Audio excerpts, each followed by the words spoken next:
Welcome, ladies and gentlemen, to the Marilyn Darling Show.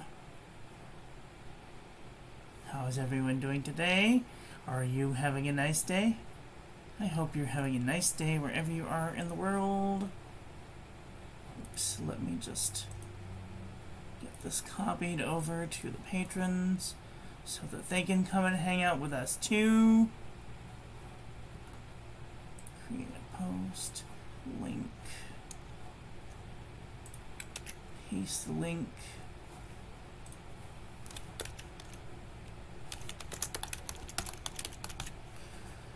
Calligraphy.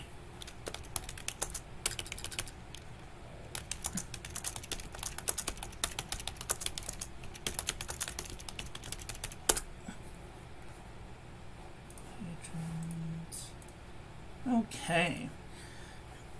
Now, as we can clearly see, I'm not the best at using a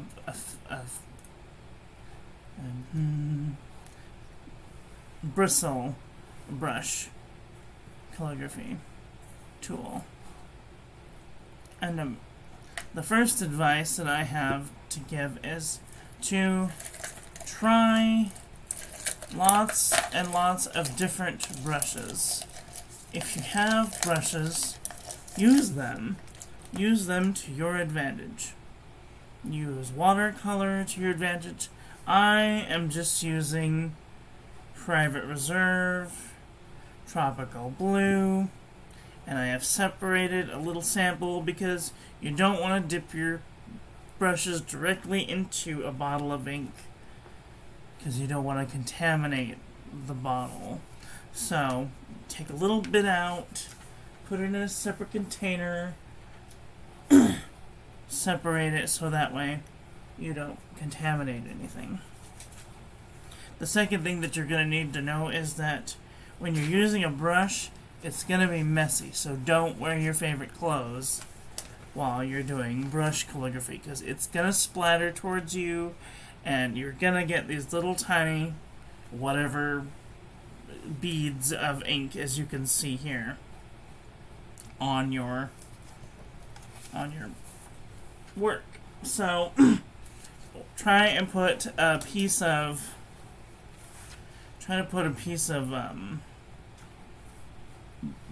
cardboard or something down that's going to be separating your paper from your work surface, so that way you can just throw it away or wash it off. I suggest using a cereal box. That's what this is made out of. This is cereal box taped together. But I am going to use this. This is a piece of laminated paper, and I'm just going to use that because that's well sufficient for my needs. You're also going to need some toilet roll, a little bit of water, wipe up your surface. Doesn't have to be clean, but you know. Okay, so when doing calligraphy, let me use this as my guide sheet. So if you have a lamination thing and you have guide sheets, laminate your guide sheets so you can use the paper over it. Also, if you have some sort of tracing paper works really great.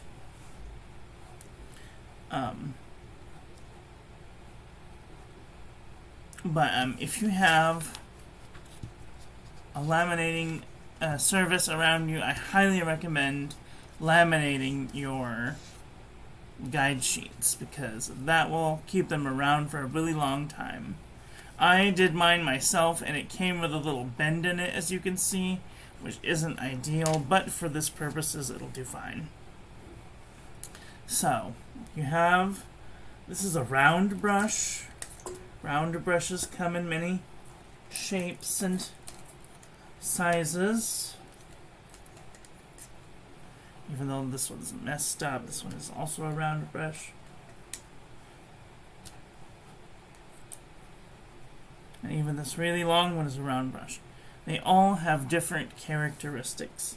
This one, for example, is made for doing really, really thin lines, really, really long, and making very, very thin lines.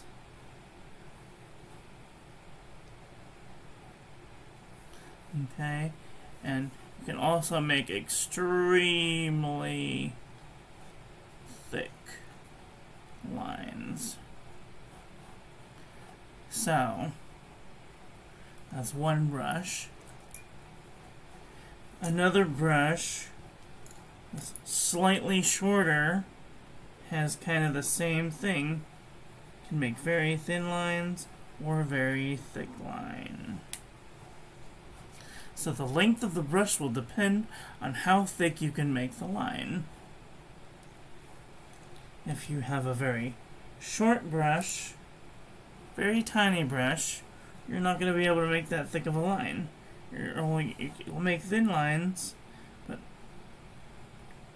that's about as thick as it can get. So, and you can use a really tiny brush, you can use a really big brush, it doesn't matter. But just for educational purposes, I'm going to use this here medium brush, which makes very thin lines and medium thick lines. Okay? I would not use a broad-edged brush, so this one has a cutoff at the end of the brushes. This makes great for side strokes, but no matter which way you turn the brush, it's going to make the same ish size strokes, unless you hold it straight up and down, and then it'll make thin strokes, depending on how you angle your brush. And this is all within experimentation, so just take this with a grain of salt and have fun. Try out some different brushes. What did I do with it? Oh, here. We have an angled brush. This one has an angle to it. Try brushes with a different angle. Makes thin one way and thick the other way. So you can also make them thin this way and thick this way. So just depends on what you're making.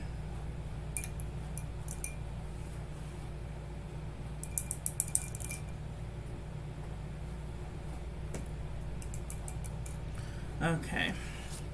So we're going to use our tiny brush, I've decided. Maybe use the tiniest brush you have, just to see if you like it or not. Use your big brushes. Use all of your brushes. So, one of the first things that I'm advising you is mix up some pigment or some watercolor, and then dip your brush into the watercolor and then scrape it off, so that way you're not like having a whole blob of ink go down on the page, because you can, when you're trying to write, you'll get this big blob on the end. So just kind of tap it on the side of the glass and run it off gently. I don't know if this is making any sense. When you dip the brush, push it against the side and let as much of the excess pull off of the brush on the rim of the glass as possible. So that way you don't have a big old blob of ink on the brush. See? So you just want to brush that off. Okay? So then when we start, we have a nice thin line. And as we put pressure, we can make the line thicker or thinner. Okay? So, in calligraphy, we always do a thin upstroke. In modern calligraphy, we do a thin upstroke, and we use a little bit of pressure to do a downstroke. So that's about medium pressure. And one of the things that you're going to notice when you use the brush is that when you're pulling towards yourself, if you press down and you pull towards yourself, the brush will deflex on the way down if you're using just your finger movements. So in order to keep it the same width all the way down, you have to lock your fingers and move your whole arm in the downward direction. So you're going to lock your fingers, put the brush down, and pull your whole arm. Push down, pull your whole arm. Okay? Or don't de-angle the brush. So don't do hinge movement, do full arm movement towards your body. So, press down and pull the entire brush towards you. And continue putting pressure all the way down. And then right at the end when you lift up,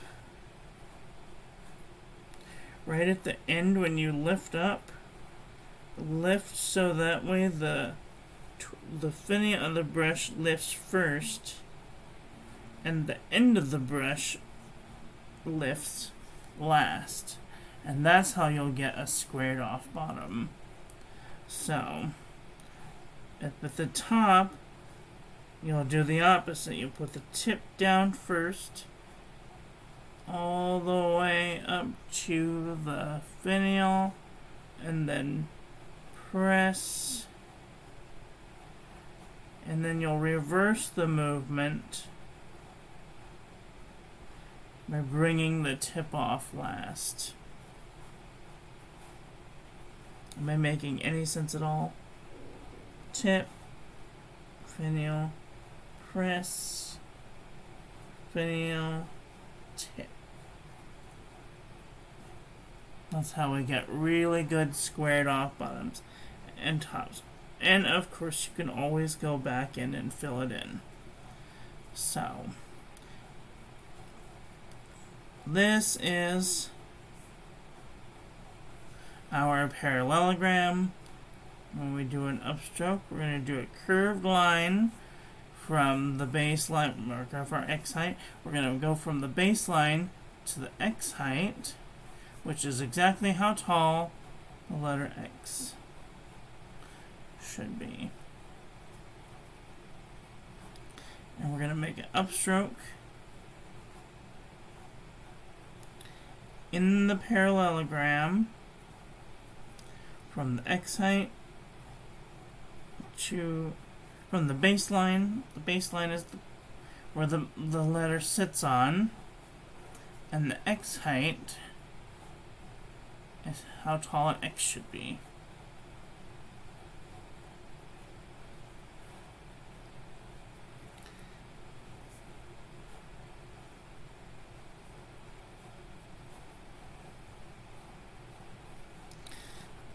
So, that's how tall an X should be. And that goes for smaller too. See, if this is your space that you're working with, then this here is the baseline, and in the middle, that's the X height. baseline, X height. That's how tall the X should be.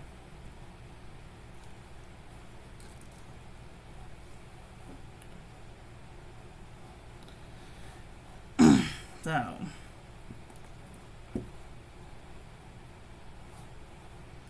when working very small, do an upstroke. That's how big an upstroke should be. And then the downstroke. That's what a downstroke should look like. Then we do the overturn, we're gonna press very lightly and go up and then over, and then right about here we press, pull down, and then swipe out. So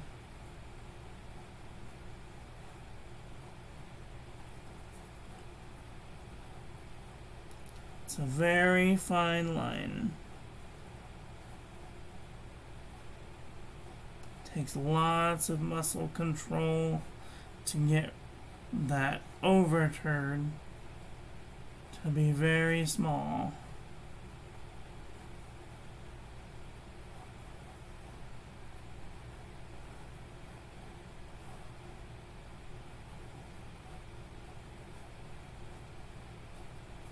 And this isn't even the smallest one.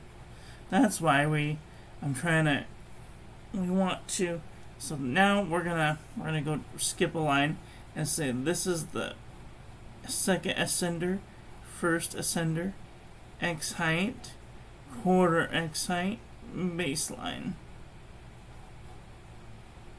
Mark off our X height.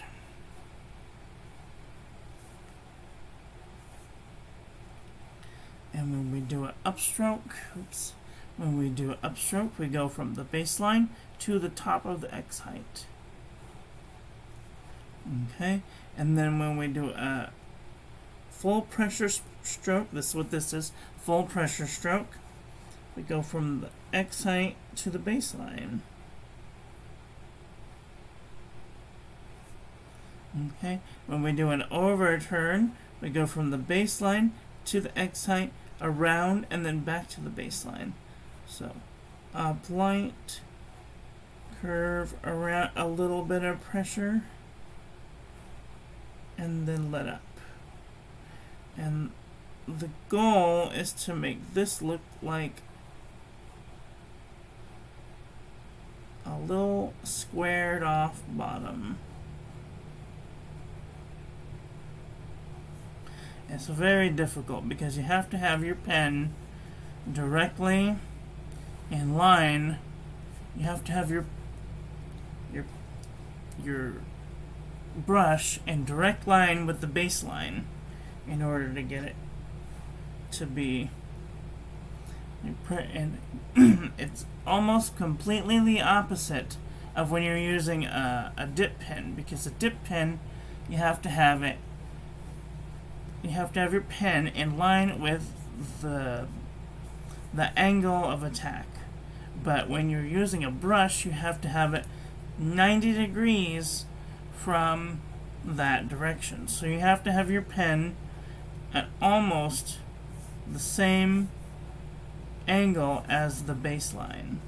So go up, over, around, and then push just a little tiny bit, and like halfway down you have to pull up so your brush flicks out to create that squared off bottom look. Something like that.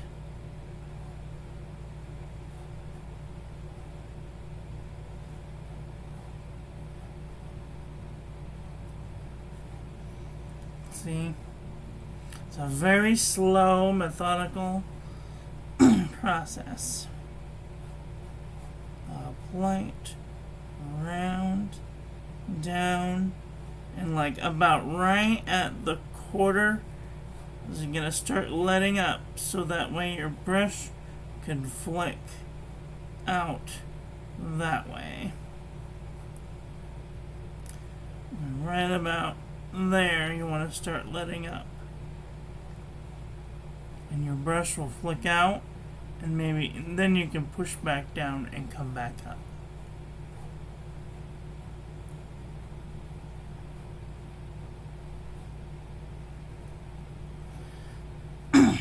So, the motion looks like up, over, around, down, pull up, back down, and then up. Up, over, around, in, and then back up.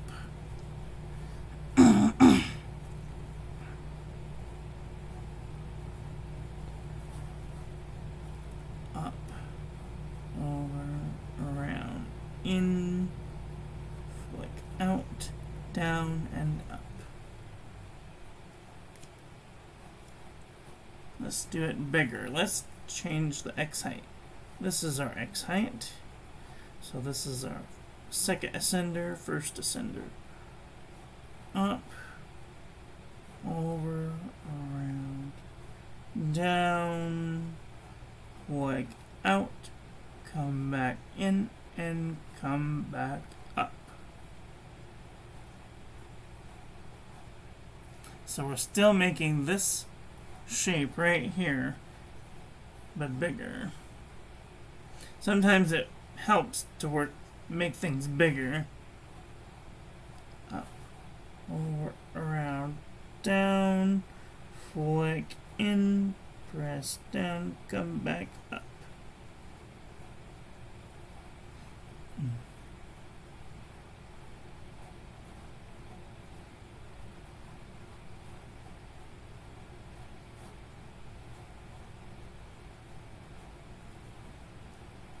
And it's okay to go in and fix your mistakes.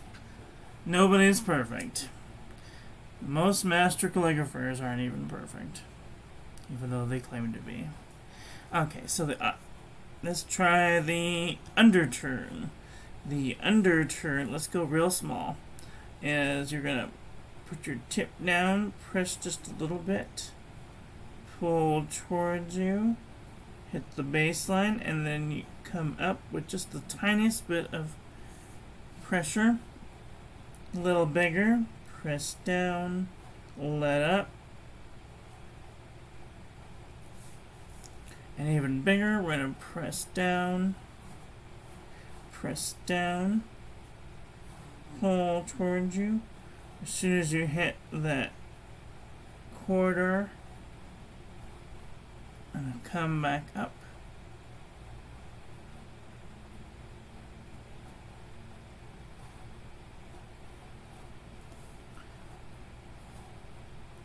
Press down, pull towards you, let up, and come back up to the X height. And this is where having guidelines helps. You can pencil in your guidelines if it helps.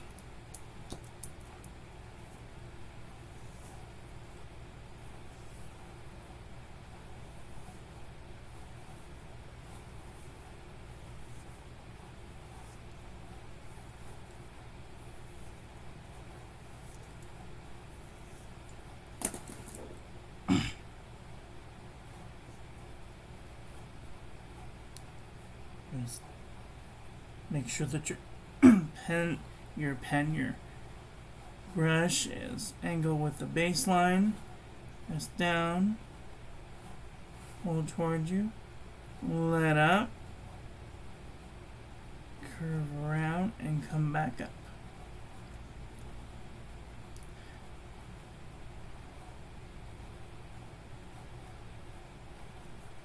So when you're doing the underturn with the strokes, you have to kind of press, pull, and then right about here you need to start pulling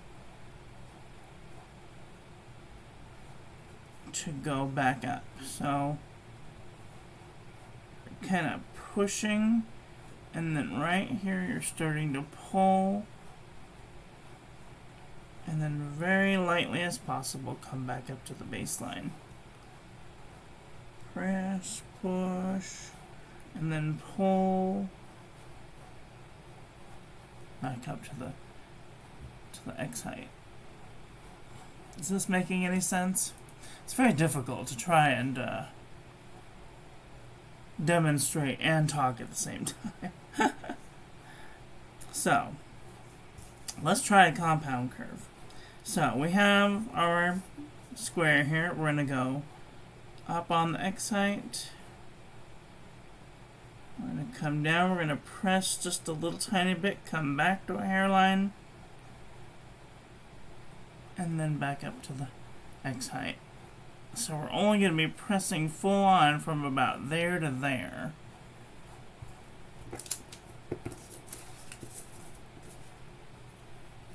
Let's try one down here. Up, light, around, press, release, and then back up to the X height. So, up, over, around, down, press just a little bit, come back up, and then back up to the X height. Up, around, press, release, back up, up, around, press, release. You're kind of dragging it into a swell and then dragging it out of a swell. Drag it in, drag it out.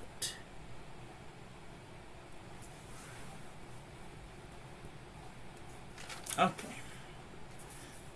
Let's go to the next one. Let's do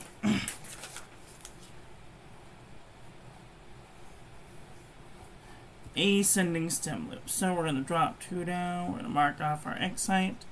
We're going to start at the X height.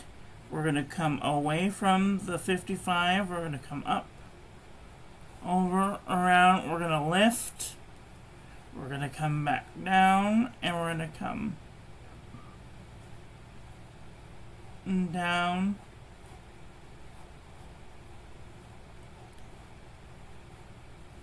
And we're going to make that same little motion at the bottom.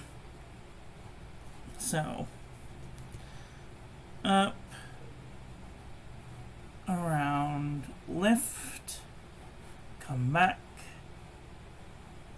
press, release, come back, in and up. If you want, you could hold your pen directly up, like straight up and down.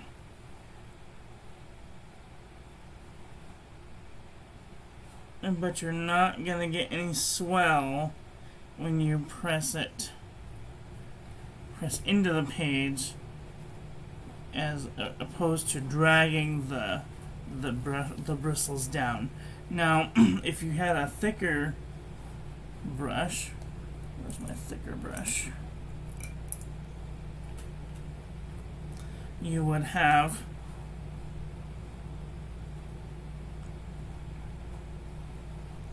could write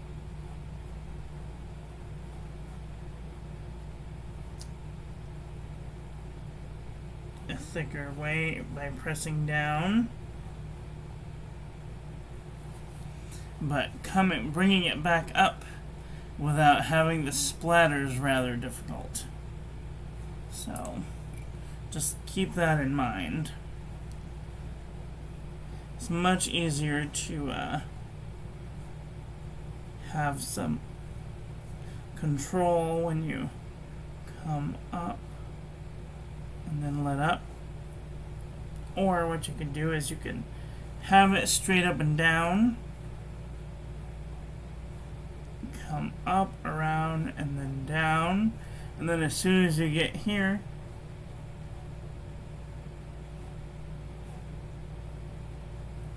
you can come around and start your swell. This one's not a great example. But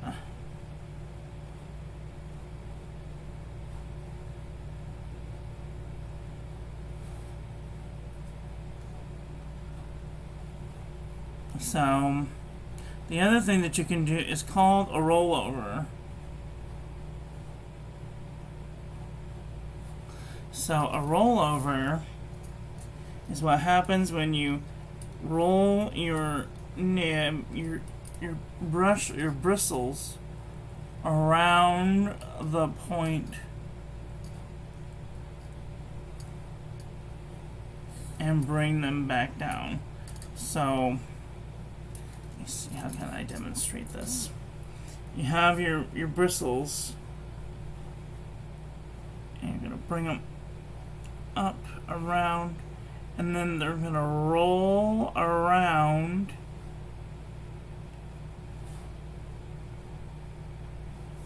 let's see, can I do it with less ink on it? You see how I did there? If you up and then you press, it's gonna splay the bristles out. So that way there's like a,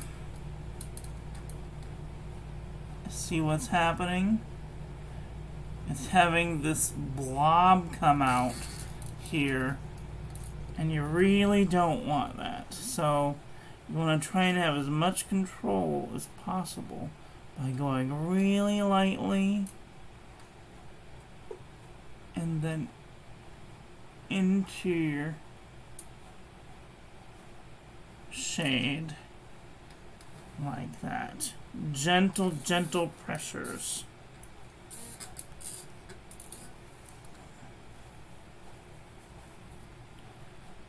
Up, up, around, gentle pressures. And it also happens to see how the brush wants to bend one way or the other.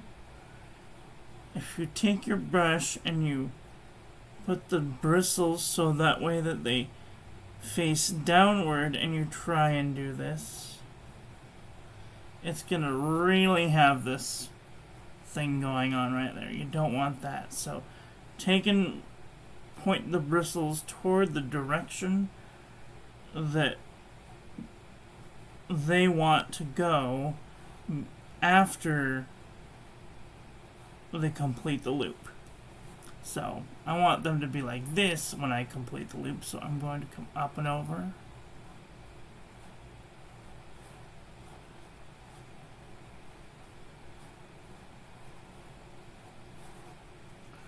See, it's not as dramatic of a outward.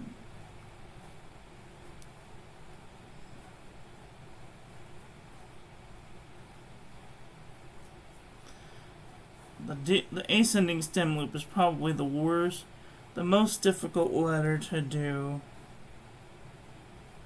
with brush calligraphy. So perhaps having the brush straight up and down is easier.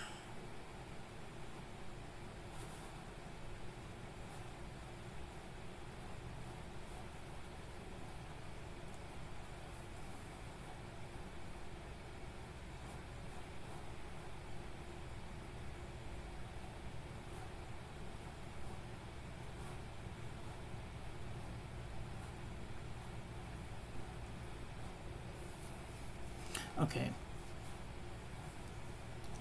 Oh, I'm running out of time. Okay, then the descending stem loop. We have to worry about the opposite thing happening. The roll happens on the bottom descending. So, coming down, you want to make sure that you don't roll your bristles. You want to let them up gently.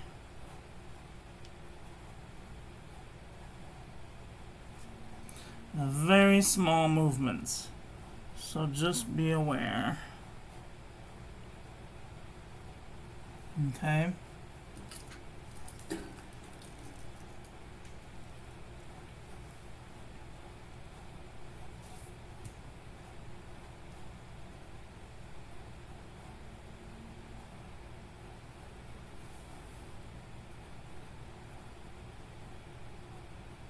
And you can always go and fill it back in. It's fine. It's fine.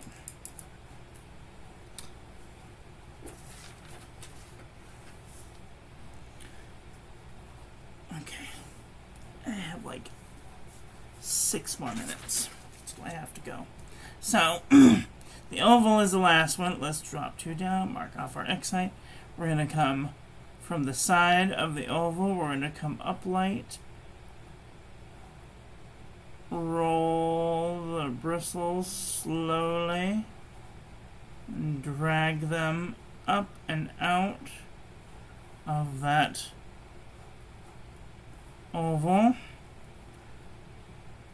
Up, over, roll your bristles down, drag them back up. So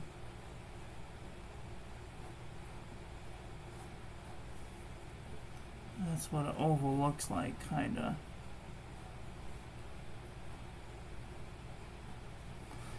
And an oval is twice the height of its width.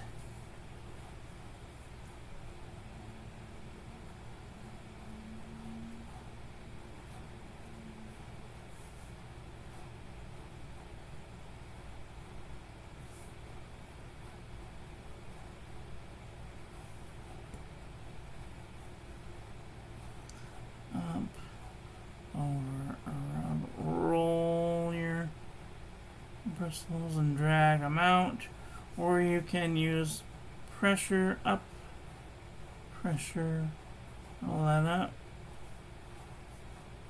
up, pressure, all that up, pressure. And notice how I'm kind of dragging my finger along the way to give it some stability.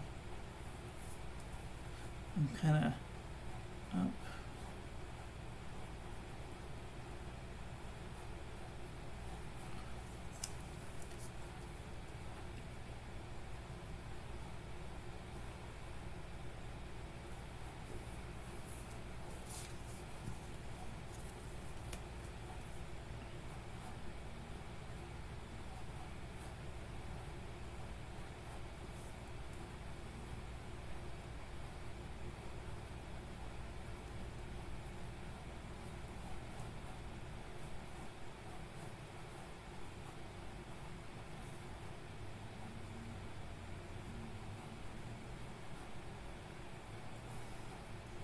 Also trying to make an oval without any swells at all. Just up, over, around, down, and up. Up, over, around, down, and up.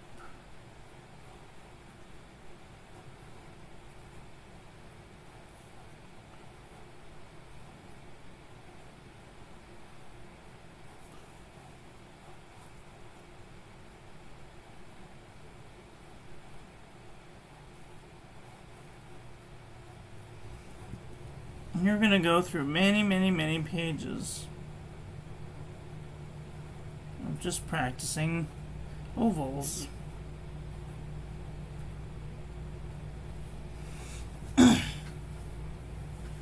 And there we have it. So we've learned all of the basic strokes of calligraphy.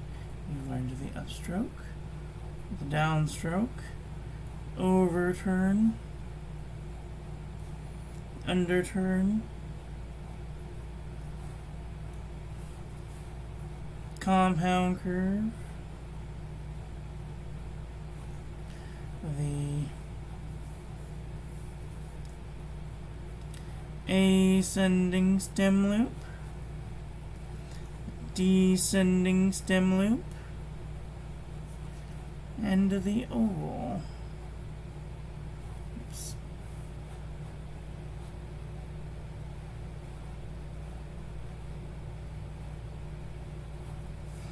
And now we're ready to do the alphabet. Okay.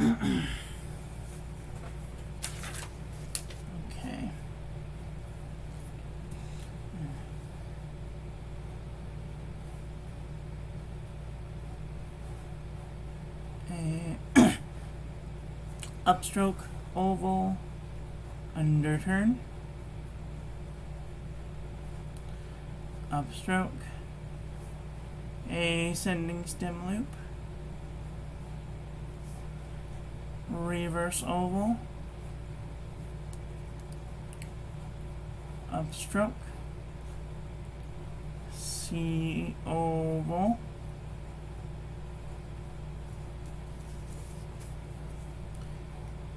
we're going to go into D oval, ascending stem loop,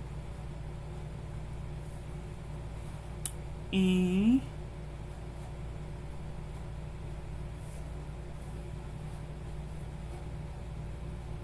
F, upstroke, ascending stem loop into a reverse descending stem loop, upstroke. You guys can't even see what I'm doing, I'm so sorry.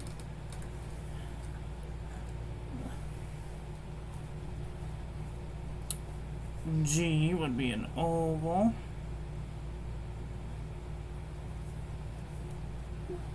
descending stem loop. This is a reminder. 12 p.m. H would be an upstroke, ascending stem loop, and a compound curve. I would be an underturn and an underturn with a tittle.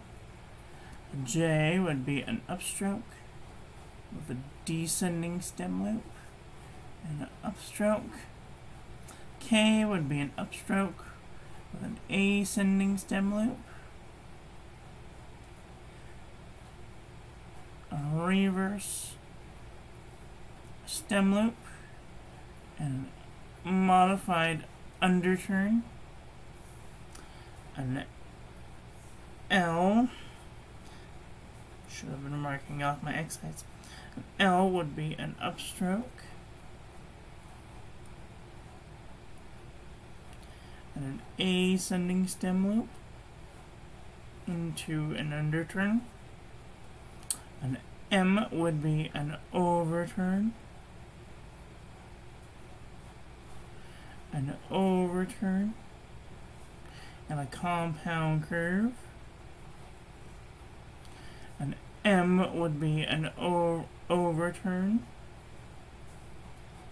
and a compound curve. An O would be an oval and a connecting stroke. A P would be an upstroke, hard downstroke, a reverse oval, and an upstroke. Draw 4 down. 1, 2, 3. Mark off our excite. Q would be an upstroke, an oval, and a reverse descending stem loop. An R would be an upstroke, an R stroke, and an underturn. An S would be an upstroke, S stroke, and an upstroke. A T would be an upstroke, and a giant underturn, and a cross. A U would be an upstroke, an underturn, and an underturn. A V would be a compound curve and a connecting stroke. 1, 2, 3, 4. We're going to go down here. W would be an upstroke, an underturn, and a connecting stroke. An X would be a elongated compound curve and a cross. Y would be a compound curve and a descending stem loop, and with an upstroke, and a Z would be a modified overturn into a modified descending stem loop into an upstroke. And there we've done the entire brush letter alphabet. How about that? What do y'all think about that? Catch me outside. Alright.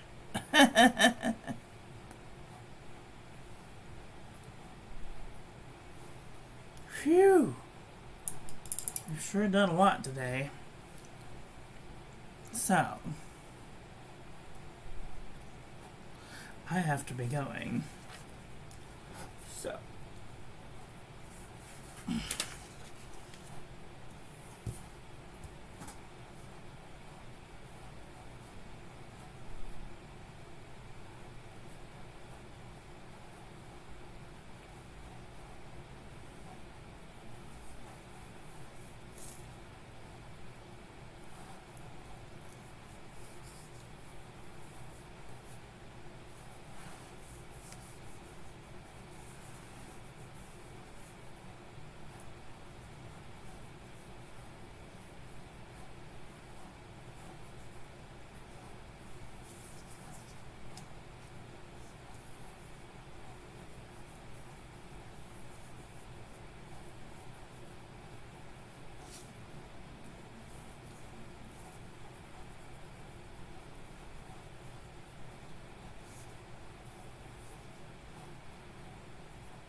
Now, today's homework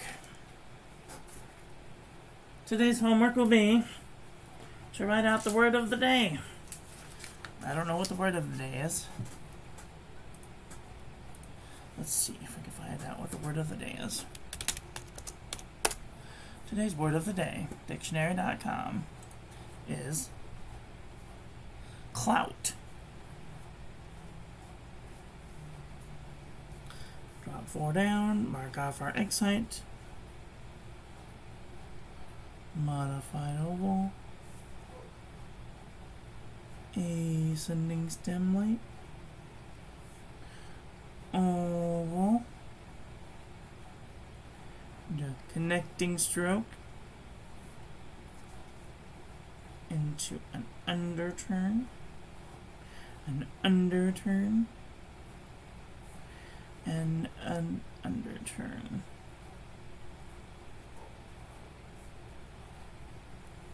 So, there we go. Maybe put a little bit of flourish on it. And there we have it. So, that's all I have for today. I want to thank you all for watching. I hope that you guys enjoyed this one. I hope that you learned something. Please share this video with your friends. Follow me on social media. Like, comment, subscribe. Ring the little bell. Make sure it's set to all, so when I upload new content, YouTube notifies you. And I will be back very soon with another video. So, take care until then. Oh, I love you. Bye. Have a great day.